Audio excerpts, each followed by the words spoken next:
We are not back yet.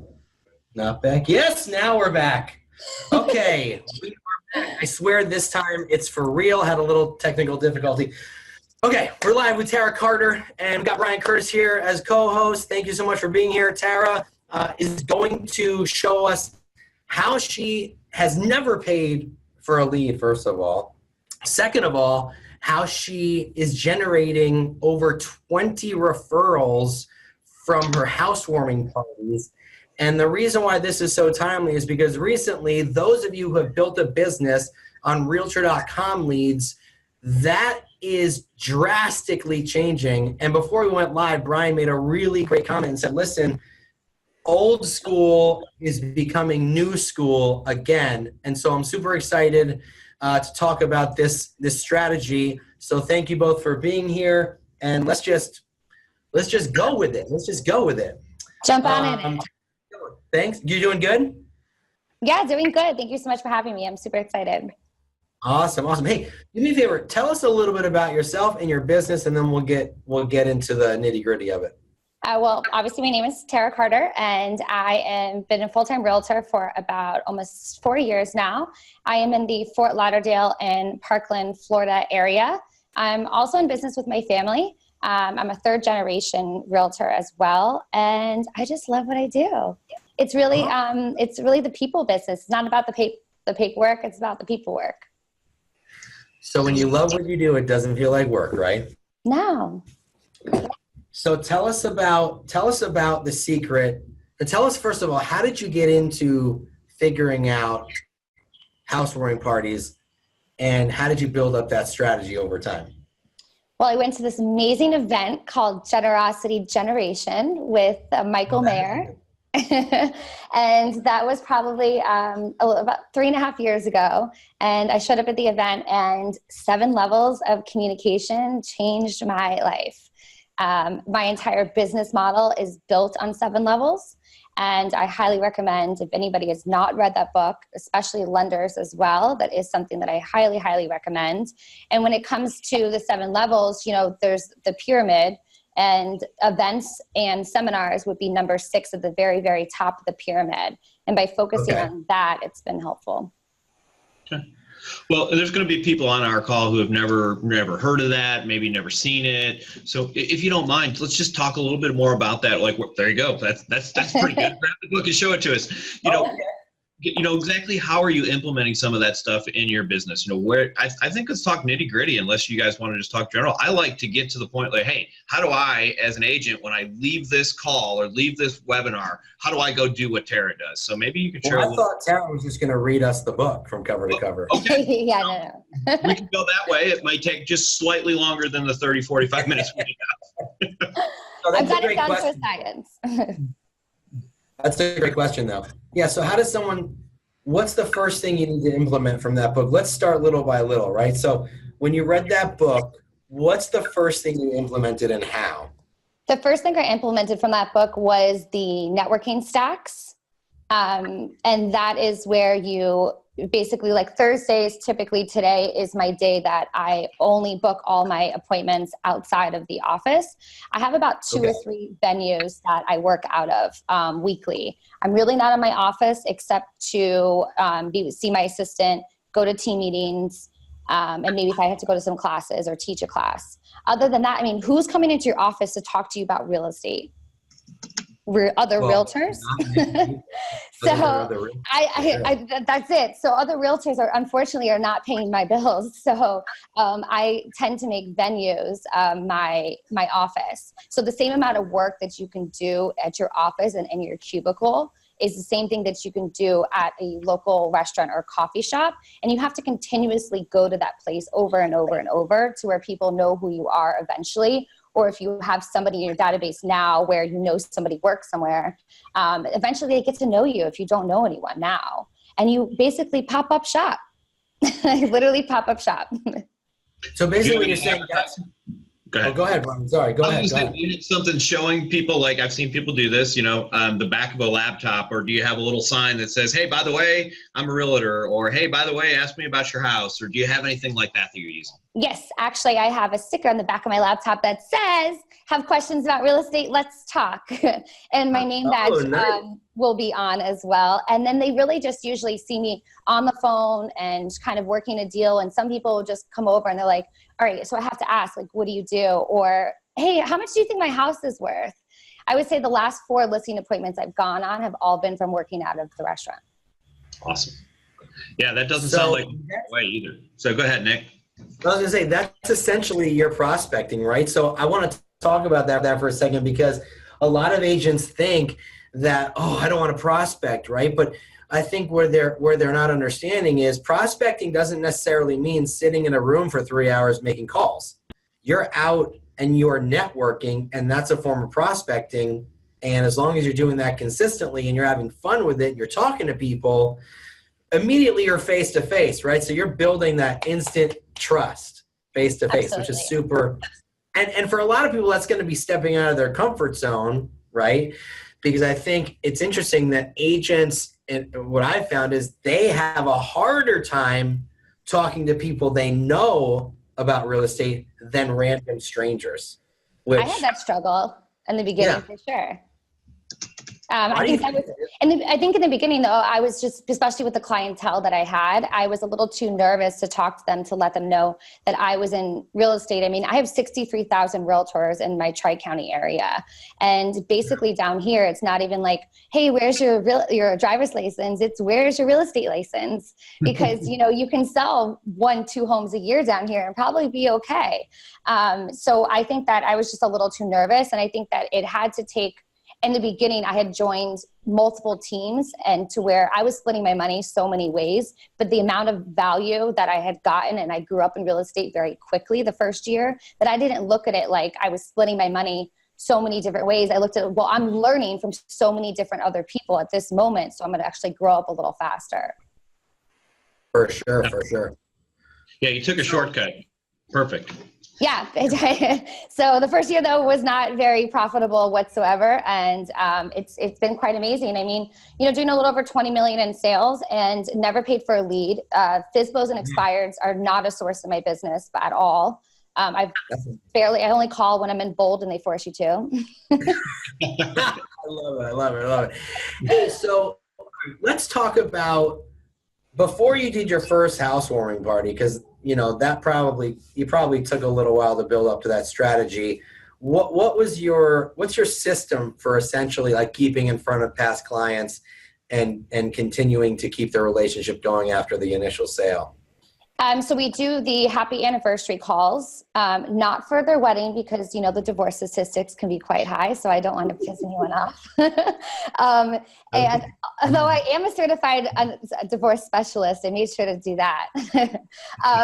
I would say, the home anniversary call, the happy birthday call. I mean, I even know what their dog's birthdays are, or their cat's birthday. Oh, wow. Okay. So I think that those calls are really, really another question. All right. So how do you collect that information? Do you do it like over time as you're talking to them and getting to know them? Do you do it after the sale and get their information? What's the process for that? I would say the majority of the time I usually get that either on the initial call or the initial appointment. Now, not the birthday, but at least the dogs or the cats' names. When they say, well, oh, I have a dog. Oh, you have a dog. What kind of dog? Oh, what's their name? And as soon as I'm at an appointment and I'm meeting the kids or the cats or the dogs, I'm writing down everybody's name. And then eventually I'll just ask, oh, how old are they? Or, and talk about when's the birthday. One of my birthday charity events that I do yearly is centered around animals, dogs specifically. Mm-hmm. So that usually leads into the conversation where I can ask deeper so they don't think I'm too crazy. That's awesome. Brian, did you have a question? Because I can just keep going. Yeah, no, here, let me just follow up on that real quick. So one of the things that I hear, and, we actually do another thing that I'm doing with another lab coat guy where we're doing, conversations, and we're starting to get into those.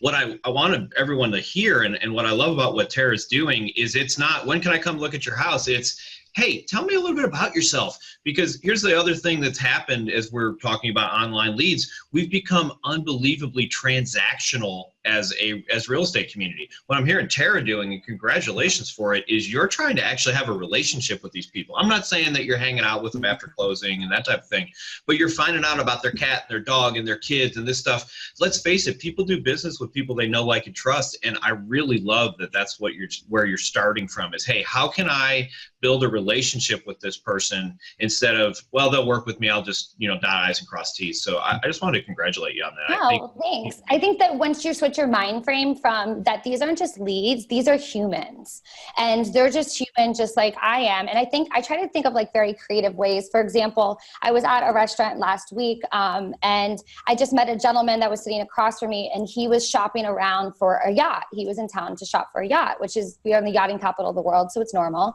And he was asking me about kind of where should he buy. Now I got to know him more, and all I did was ask questions, because they say that the person who talks the most dominates the conversation, but the person who asks the most questions controls the conversation. Absolutely. So I will never run out of questions.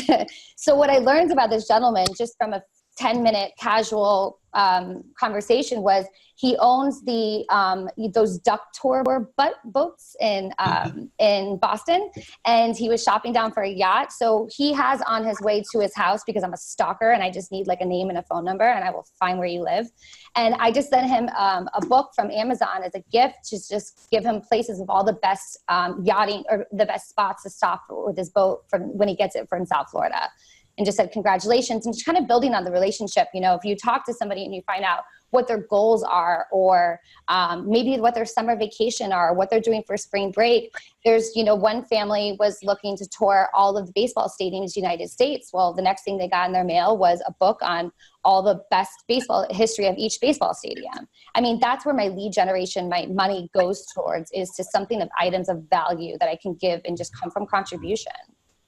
It's interesting that I love that you're doing business this way, because I personally feel like the ones who aren't, at least now, we're not saying that. I think it takes, first of all, I think it takes a very special person and a very specific personality to be able to run your business like this. But you have to be a really high I. You got to be really outgoing, first of all, right? Yeah, so I'm that person too. It can't feel forced. It's got to be genuine. And I think that if this is not at least a small aspect of your business right now that you're not growing, the portals will take over and you will be out of a job. 100%.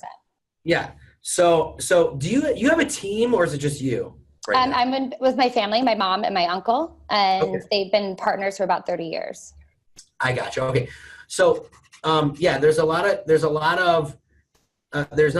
there are several teams like this that aren't family-based that do really well with teaching their agents how to fish, so to speak, right? So they teach them how to find their own business. They don't supply leads, and the training and the education is the value proposition. And that's what I feel like this would be if someone were to join your team, because it is something that you can learn. However, it does have to be authentic, and that's where a lot of agents lose track. And it doesn't always have to all be about real estate. I can't tell you, there's one time I sent a text message to my sphere, and the text was, it was Happy 4th of July. Hey, Happy 4th of July, Tara.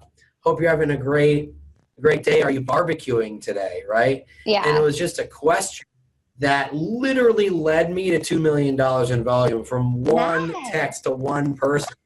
Well, because I wasn't talking about real estate. And if they already associate you with real estate, you don't need to talk about it, right? It'll just come to you. That's the part that's super hard for people. What do I say? Just have a conversation. You know what I mean? Absolutely. And you just ask them about them. And again, that comes back to just asking questions, because they're human, and you just generally are curious and want to know. The other thing I would say that works very well, which is my branding. When you're personable and you're authentic, your branding has to speak volume. So my brand is a flamingo, and I know have the flamingo behind you. Yeah, I gotta have it. Literally flamingo nails. Her name's Sally. Sally? Sally. The flamingo? Love Yeah, you know, Sally, that girl.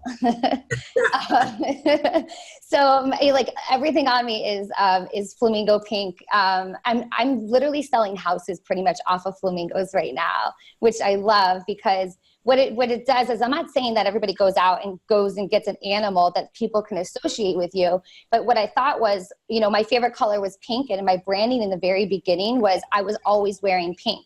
And I did an event one day for my birthday. I do a charity event. And this lady came up to me and she said, "You must be Tara." And I said, "How did you know?" She's like, "You're wearing pink." And I was like, "Oh, it's working. It's working." So that was like about a year of like, just everything was pink, like my clothing, my business cards, you know, and then I was like, what's pink? And then I looked up the meaning of flamingos, and flamingo symbolism stands for elegance and beauty, but they're also the bird that lives the longest and is most social and family oriented. And I'm like, I'm a flamingo. How long do they live? I just know that for their category of birds, they are they're the ones that live the longest, because I think parrots live longer than them. But I think it was about 75 years, and then they pair up kind of like penguins do. They live for. I'm going to gradually turn this webinar into a National Geographic special. Yeah. 75 years. Okay. I'm pretty sure, don't quote me on how long, I just know it's like one of the birds that live the longest. And I was like, that's all me. Awesome. So I live and breathe my brand. And what I love so much is that people like, I get a lot of gifts where it opens conversations, or I'll get tagged on Facebook at least 5 times a day with flamingo stuff. And that opens up to people I haven't talked to in years, even since high school. And then they're like, "Hey, I saw this. I thought of you." And then that leads into, "Well, how are you doing?" "Oh, I live in South Carolina. I'm actually, you know, still renting. I'm looking to buy soon." And then I'll connect them with an agent and I get paid on it. Awesome. Let me ask you a quick question, Tara. So one of the things I feel like that the reason a lot of us, and I've done it too, I spend quite a bit of money on Realtor.com and Zillow every month, but one of the reasons I feel like so many agents have gravitated there is because the immediacy. So your type of business, give us a feel, because I think it's important for people to understand that you're probably not just going out meeting somebody and then 30 seconds later listing their house. When you're meeting somebody, realistically on an average time frame, how long is it before you actually go and either help them buy a house or help them sell a house? I would say definitely no less than 90 days. Typically, I would say it's about 6 months to a year, sometimes more. The one I'm getting ready to close on right now was about a little over 2 years of cultivation, you know, and just meeting them there. I think a lot of us, we want things now. And that's just not how this works in this business. So you have to have patience. And I think that a lot of us just don't have that. I really do feel that, you know, at the heart, we're a customer service and relationship business. And, you know, that's one of the things that, you know, machines can't replace. And so as long as you're driving that home and you're providing that value and you actually care, right? Because, you know, let's face it, buying and selling a house, yes, of course, it's a business transaction, but it's probably one of the most like anxiety-induced and emotional situations anyone will ever be in, and a computer can't guide someone through that situation. So whatsoever, definitely can't. And I would say, you know, I always tell people there's 3 things that you do not mess with, and that would be somebody's their home, their family, and then their money. So in our business, we mess with all 3 of them at the exact same time. So it's something that's very delicate, and I don't take it lightly. And when they trust you with their largest investment and asset in life, it should be something that you should be very grateful for. Yeah, I agree 100%. Yeah, and I hope everybody heard that. Tara's doing an amazing job. She has an amazing business, did 20 million last year in volume, but it's not a set them up and knock them down business. So she is going back to literally how we did real estate 20, 30, 40 years ago. And if you want to survive, I think that's where we've got to head. You've got to learn to fish upstream. You've got to get that person long before they've decided that they're going to spend a whole bunch of time on all the portals and all those things, because no matter what happens in our industry, those portals will exist. I don't know what that's going to mean for us as real estate agents, but we do know that people are going to continue to go to Zillow. They're going to continue to go to Realtor.com. How do we keep them? We get them before they go there. And that's what I hear that you're doing, Tara. Congratulations on that. Thanks. Hey, let's talk about housewarming parties, right? So talk about Talk about the first one you did. Can you remember that one? Yes, I can. Let's talk about that one. Talk about how you planned it. Maybe it didn't work as well as you hoped because it was your first one. I don't know. Was there a little bit of a failure there? What was that experience for you? Well, there's always failures. You're not growing unless you fail a little. Call it failing forward. Yeah, I would say it was a little chaotic. Especially because I didn't have the funds to hire a caterer. So guess who was the caterer?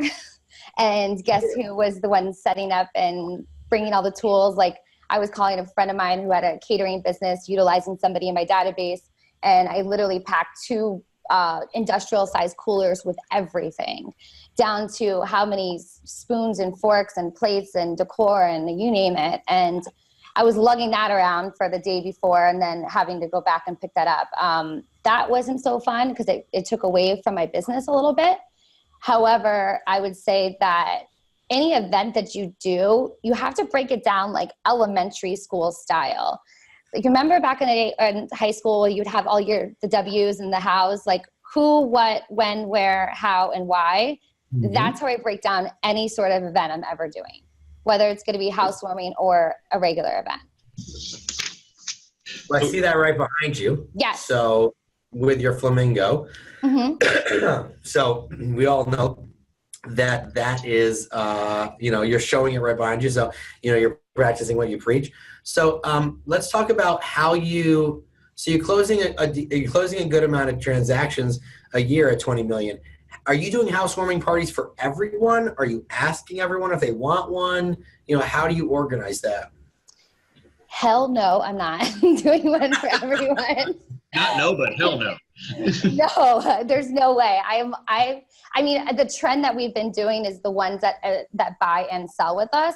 I would say, really, I'm picking and choosing. I'm picking the ones that I know are fun and I want to meet their friends and family, because let's be honest, if I like them and they're fun, then their friends and family are probably fun.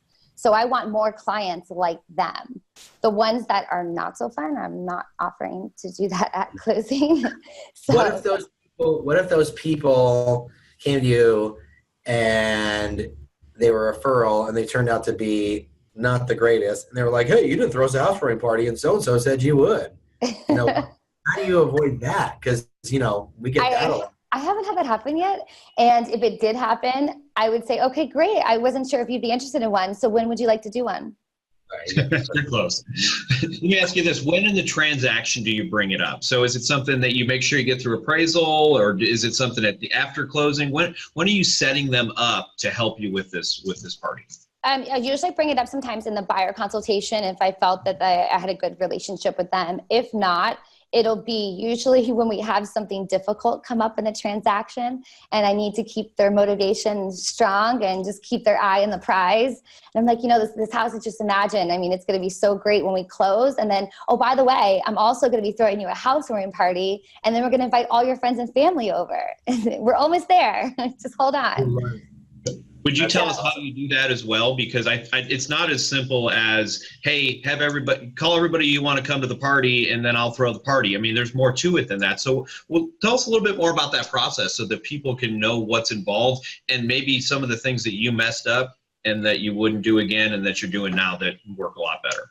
Okay, so like I said, when I break down every event for who, what, when, where, how, and why, I really start with the who. So the who, like who are you inviting? The first people you're inviting is obviously the family that you closed on. And you're asking them for their friends and family and coworkers. There's no limit on how many people that they can invite. However, I do provide the invitation. And once I do tell them I do need a head count. 2 weeks in advance, and then 1 week in advance, I need a head count, because one thing you never want to do is run out of food. That's like the worst thing that could possibly ever happen.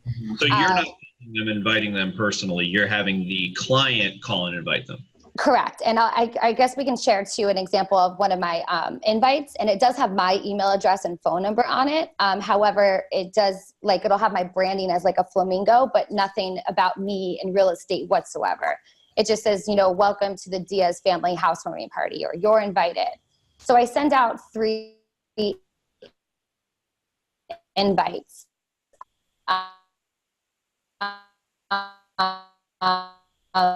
One would date, which is about which is about 3 weeks in advance, and then the reminder, which is 1 week in advance. And I just create those on Canva and just change the colors a little so they look a little bit more fun. Gotcha. So and so those are the re-invites. Oh, sorry. You're planning these like 3 months out from when they moved in and they're settled and they're ready to have people come see. Yeah, I mean, 3 weeks would be the absolute minimum. I think I would really strive for 45 to 90 days out that you have it planned. Gotcha. And then push hard for 3 weeks. So your last, was it your last housewarming party you got 23 referrals, or it was one in general that was the most you've gotten out of a housewarming party? So that one the most would be 32 referrals. I had 63 attendees. So 50% of the people there. So I've only closed, and let's be totally very transparent. I've only closed so far out of those 33. I've only closed on 3 of them in a year and a half. Okay. So but that's okay. So it takes time. When you get what's the ROI though? What's that? So what's the ROI on 3 closings and what, $500? It's cost me, that one was a little bit larger. That one cost me $550. $550, and how much volume have you gotten from it so far? About a little under 2 million. Yeah, it's not really. No, Yeah. Totally not worth it at all. I'm actually dying. Let me So how do you count? All right. How do you count? What would a real referral from a housewarming party be, right? So 63 people attended, you got 32 referrals. What would your definition be of a referral from a housewarming party? So they fill out a door prize form, and that's how you collect all their information. That's why I'm not asking the family to provide the list. There's a door prize form at the very front of the room, because the only place that you need your own branding is going to be at the very front when they check in. Now, why are they checking in? They're checking in because they have an opportunity to win raffle ticket items. So the raffle ticket items are something like gift certificates to a restaurant, or I got a massage and a trip. It was like a 3-night stay at a local hotel. And I got those things donated because I used other contacts in my database in order to generate those, or the sponsor dollarship went to purchase one of those, and then when they sign in on the form, I'm taking their name, email, address, and then at the bottom it says check. There's like one of 3 boxes. 1, would you like to know your value of your home in today's market? Second box is would you like to know information on current interest rates? And the third box is, who do you know that I should know that's looking to buy, sell, or invest in real estate? And then 2 lines for a referral. Got it. So sometimes the referral actually isn't the actual person who signed in. It might be someone they know. I would say almost 9 out of 10 times, it's not usually the person that actually signed in. Wow. Interesting. Okay, so let's talk about, unless Brian, you have another question I was going to ask. No. Okay. So when you get that sign-in form, Mm-hmm. and it's a referral to first of all, you didn't know that person who signed in, right? And you certainly don't know the person they referred to you. What's the first step of contact, and what do you say? The first step of contact is a call to the person who originally came to the event before I call the referral. And I follow up with a video of a collage of the event. Okay. So I'll follow up with the kind of a collage video and say, I hope you really had a good time. I just wanted to follow up with you and thank you so much for referring so-and-so. I just wanted to, and I try to ask them questions more about them. How long have you lived where you live now? Or is there anything that you can tell me about the person that you referred to me? Therefore, I can make sure that it's the best conversation that I can have as well. That's awesome. So you you have a professional photographer at the housewarming party? Yes. So if you go back to the who for who you're inviting, so you have the friends and the family, and I also invite the neighbors. And I do get permission from the owners. I do let them know I am going to be inviting the neighbors, and I do the 5-5-5 rule. So 5 to the left, 5 to the right, 5 in front. maybe sometimes 5 in the back. And you just have to imagine, if they have any stipulations about that, they're like, well, I don't want my neighbors knowing. I'm like, well, listen, you have a dog, and imagine how many times you're walking your dog, and your dog happens to maybe go in their yard. Wouldn't you really like if you got to know them first before that happens? So, and then by using Co's Realty resource, I'll pull, phone numbers and door knock and whatnot. And it's really fun because not like all the neighbors always show up, and they show up with gifts. And that's just more gifts for the family. So that's fun. And then, oh, I love what you've done with the house. The previous owners, they were just a mess. Yeah, that could be super fascinating when they come in and totally criticize everything. And then I would say, it really takes like a village. So inviting the people, how I cut my costs down is the title person that was involved, the lender that was involved, the inspector, and the insurance person, if it wasn't already attached to the loan. So that's where I'm getting my sponsorship dollars from. Oh, gotcha. Okay, so they're paying for it. Love it. Love it. Okay, awesome. So I love that you're inviting the neighbors too, because you're kind of like, hey, let's get to know your area. Let's get to know the people that live around you.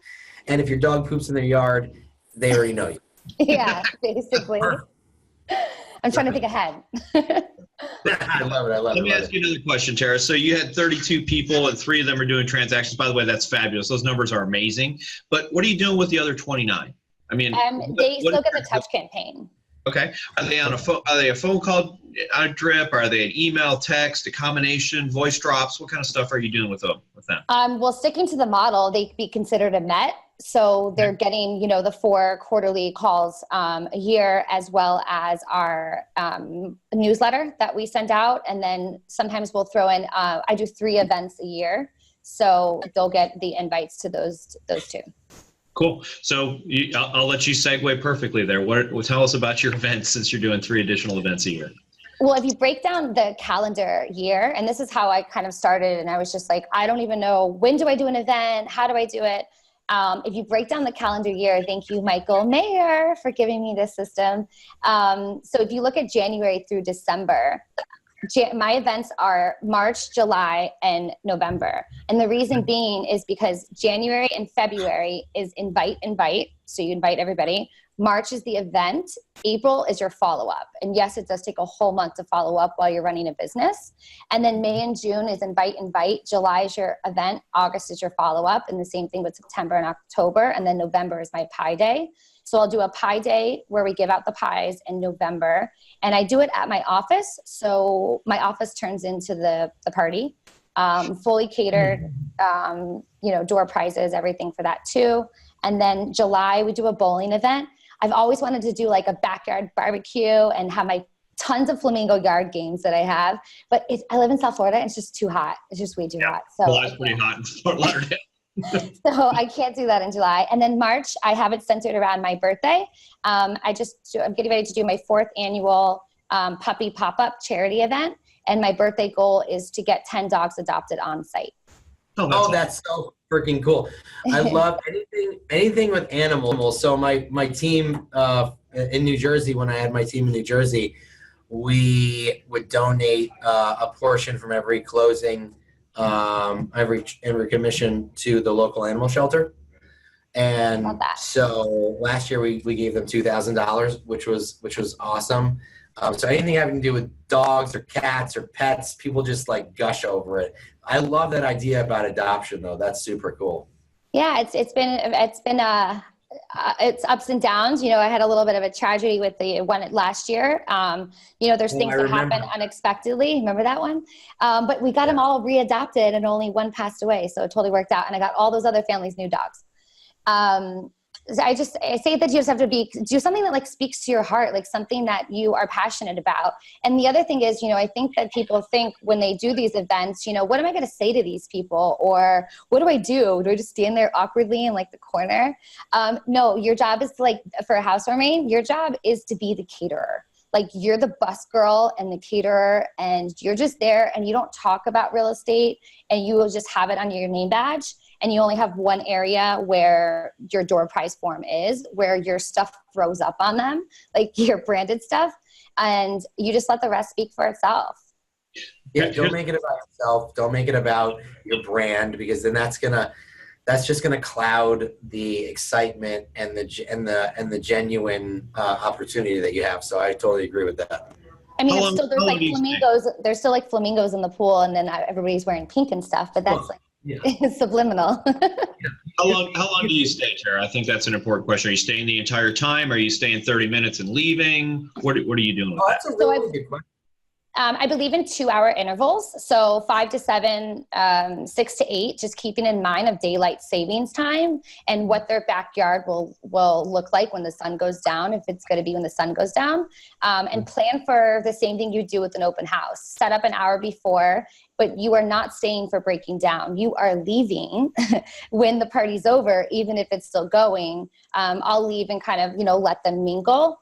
And speaking of that, there's one thing that I totally must note on before I forget, especially for these events and the housewarming parties, never provide liquor.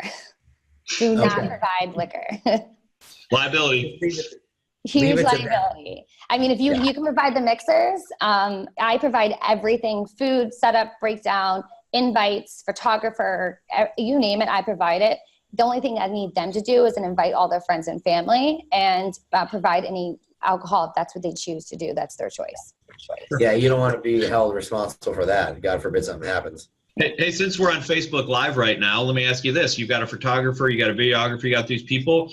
How well are you doing, and what's your process to get the people at the party, including the owners and the other people, to post this on Facebook? Is there a process that you have there? That's a great question.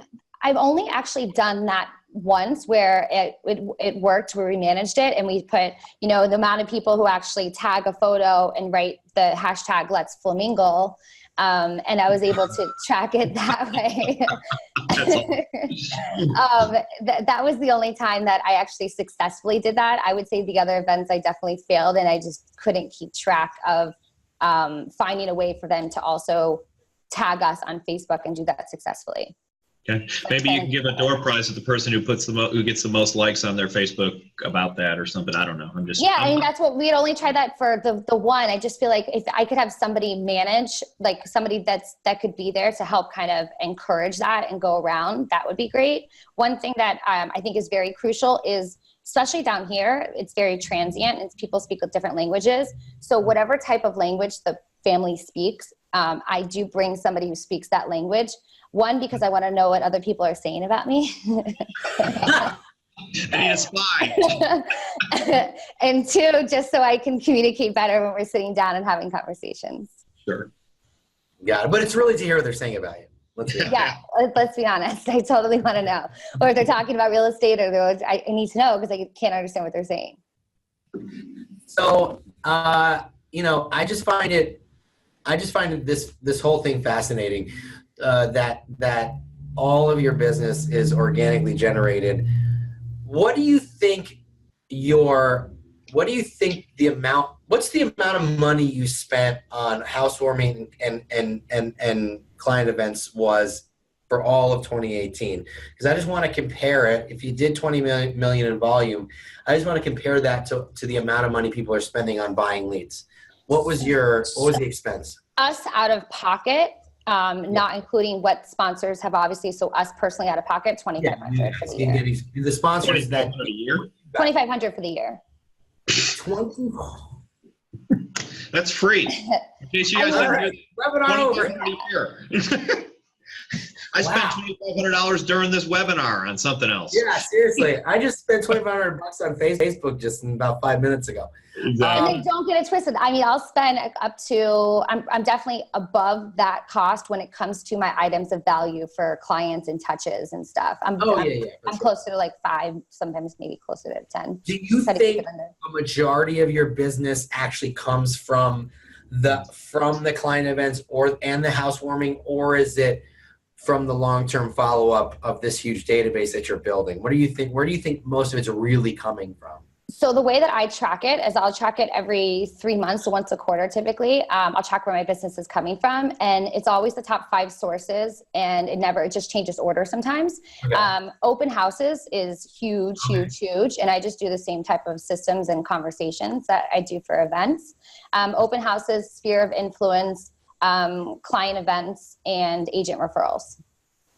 Nice. That's amazing. That's amazing. Okay. Any sort of like Facebook branding that you're doing, retargeting your sphere of influence on Facebook and staying in front of them on social media, any of that stuff going on at all? If not, that's cool. I'm just curious. Not as much. I have just started hiring somebody to take over that full time, because last year or 2 years ago, it was just me doing it. And I'm like, that's not my one thing. Sure. So I've hired 2 more. I have interns that come in every once a quarter. So I usually throw that on them. And it usually involves flamingos, meaning it involves some sort of that they see the brand and they think of us, and I'll just do that for like an event that's coming up or like a reminder. Yeah, because I don't really count that as a paid lead source. I just count that as another way to stay in front of people that love you already. Oh, totally. But it'll be more like, okay, where's the best spots to go for the 4th of July to watch the fireworks? Or where's the best spots to go watch the holiday lights? For sure. You're giving them information on things that they care about. So that's really awesome. Wow. $2,500 on client events and housewarming. Brian, I quit. I just quit the business. Just I spent $3,000 on a water park last year. I spent $2,700 on a movie theater. I don't on even a water park? Yeah, I rented out the water park. Oh my God, that's awesome. Wait, We have Yeah, it was $3,000. It was only 2 hours, but basically we have a small water park. It's not like, it's not Six Flags, but it's just a small little local water park. But our clients loved it. We had 500 clients show up. Like a splash park or something? Yeah, it has like a lazy river and a couple of water slides and a thing for kids. It's a lot of fun. It's just like one of those things where you do that. And, I didn't pay $3,000 out of my pocket. We had some other people sponsor it, but it's $3,000. And, it's things like that, to your point, it's fun. And I guarantee you it's paid for itself 4 or 5 times over. I've got a person who was at the water park. We put him under contract 3 days ago. So, it's not right now business necessarily. Sometimes it is. To your point, this is one of my favorite things to say, guys. If you need right now business and that's all you need, aren't you going to be in business 6, 12, 18, 24, 5 years from now? We need business, and I'd love to just not have to cold call and call FSBOs and expireds and call realtor.com leads anymore. So, that's what it's all about. And I love the way you set up your business. And, anyone who's listening, you're not going to be able to go from 0 to 100 in a day this way. But here's the thing. It'll build naturally and give you opportunity to get it going and build systems around it is what I've heard Tara say, is she has a system. Her who, what, why, when, and how system is an amazing one. So congratulations. And there's no better time to start than right now, because the industry is changing. If you want to be in business in a year or even 3 to 5 years, this is where you need to start moving some of your business towards. Hey, Tara, I just want to say that one of the most fun client events we did was Movie Under the Stars. And we actually it was in our backyard.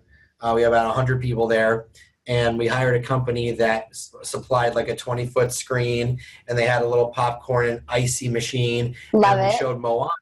Yeah, we had it was Moana, and then we got barbecue catered, and we had a girl who looked just like Moana, and she dressed like Moana, and she came and she sang Moana songs and then did face paint for the kids. And it cost us $1,000. $1,000. It was so much fun. I can't, like you said, it's hard to tell if any specific business came from that.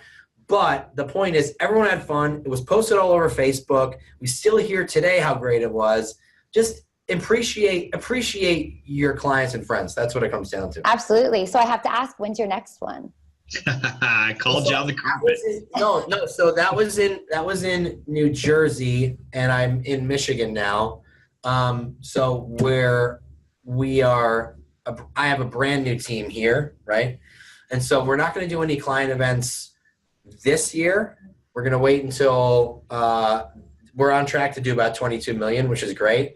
I think about 80 transactions for our first year in Michigan, which I'm really proud of. Amazing. So here we're going to really focus on the client appreciation events. That's once we have those sold homes. Well, that's awesome. Yeah. I don't know when that one is. And I'm sure it'd be a little too cold to do it. And your girl Sunshine's my rainmaker, so she has a I love her. Cool. Well, listen, any we're running a little bit out of time, but any like parting words? How would you? What would be your piece of advice for someone who would want to get into this? Where should they start? How would they go about doing their first client party? How big should it be? How small? What are the best types of events to do? That type of stuff. Agents don't have a imagination, so they need us to tell. I would say, being authentic and just being you is key. And it doesn't have to be a big event. And it could be something as small as do I Love You latte and go and let everybody know that you're going to be at the coffee shop from this hour to this hour and their coffee is on you. And guess what? The best part is that nobody knows how many people you invited. So if 5 show up, then you guys were the only 5 that I invited. I'm not going to tell anyone. They don't know. Starbucks can get pricey, so just make sure you have $100 in your pocket at least. Yeah, that, or I would probably prefer a more mom and pop, support local love, your local family business. And even if nobody really shows up, then I would probably end up just paying for the next 50 people that came by or 25 people and just give the person $100 and say, here, I'm going to buy 1 coffee for each person, 1 per person, until the $100 runs out. And I'm going to be sitting over here with my laptop and working and have my name badge on and just let them know that it's for me. And I mean, it can start super, super simple. It doesn't have to be big and extravagant. And I think I would say Pinterest keeps you organized. So any type of idea that I have, you should see my Pinterest. Oh. And if anyone has any questions, I'm literally an open book. I have no problem sharing my checklist but go back to the basics. Who, what, when, where, how, and why. Who are you targeting? What are you doing? Where are you doing it? When are you doing it?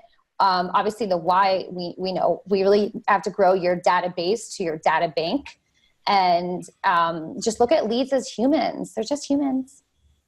Leads are people too. Leads are people too. Brian, leads are people too, Brian.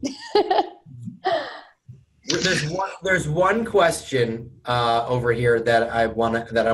I mean, there's more questions, but one specifically, agent to agent referrals. Are you big on that? Yeah, it's actually grown a whole lot. Okay, so they're saying, but you're not independent. You're with Keller Williams, correct? Mm-hmm.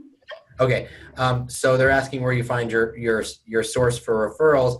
I mean, KW has a big referral network, so I'm sure that's where some of it comes from. But I guess if you're an independent broker, you want to network as much as possible, in different Facebook groups and networking events in your area, right? Yeah, I mean, I time block my time for networking on Facebook. That's usually about an hour, 30 minutes in the morning, 30 minutes in the afternoon. So it's actually blocked off as one of my lead generation times. And I kind of have a little twisted mindset, I guess, when it comes to this, because not only, with KW, we just have the endless opportunities for opportunities to meet other agents, but even going to brokers opens weekly that are in your area and getting to know the agents. And I got that from my mom. My mom's been going to brokers opens every week for of 20 years or so. So when we have our brokers opens, we have at least 75 people usually attend, no less than 50, because they come back and reciprocate that. However, the reason why I go to network with these agents is because I firmly believe that a lot of agents are not interested in working hard as well as some others are. And not all of them are going to be in this business for very long. So I want to build a great relationship with them so that when they get out, they call me for their referrals. Love it. Okay, this has been really informative, and I'm gonna have to go back and watch this because sometimes when I'm on the webinars, I can't focus 100%. I'm thinking of other questions to ask, and then I'm kind of crowdsourcing. So I always go back and watch, and I'm sure that I'm gonna get tons of value because the stuff that I did pick up was incredible, and I need to really drill down on these client events starting next year now that I'm in a new market. So I love it. I love it. I love it. So thank you so much for being there. And talking to us. Brian, did you have any final thoughts or questions you want to add? I'm going to piggyback on you. I took notes. So, my gosh. So, Tara, I just love what you're doing, and I love the natural approach. And I don't know, and we talked old school, new school. It's just an amazing opportunity to not have to live your life as a grind. I've had agents on my team going, I feel like I'm always on call for the next lead to come in. If you don't want to be on call for the next lead to come in, generate themselves and control your own business, which is exactly what Tara's doing. So if you'd actually like to have a life outside of real estate, maybe this is a great opportunity, a great way to build a business. So congratulations. Thanks for having me. Brian, did you just say go get your own business and Who would have thunk? did you just say don't rely on other people to send you the oh my god, did you tell people to work? Brian, you know we don't like to do that. We don't all really love to work. Just go and get it. If you want it really bad, just go and get it. There you go. Awesome. I love it. Thanks for being here, both of you. This has been really amazing. I hope you have a great day, and I hope everybody watching got a lot of value. I know I did. We will see you next time. Thanks a lot. Bye. Thank you.